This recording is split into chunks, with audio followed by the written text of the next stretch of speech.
Hello everybody, and welcome back to the channel. If you haven't already done so, please hit that subscribe button because we have some awesome content headed your way. That's right everybody, you read the title right. I am going to destroy this new Mercedes E350 in the name of science. Yes.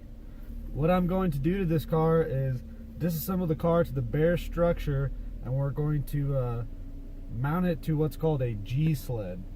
A G-sled is basically for testing G-forces on something.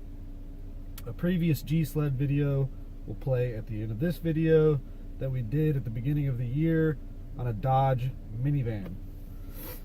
So if you haven't already done so, please like and subscribe. Stay tuned for some great content on this vehicle leading up to the test itself.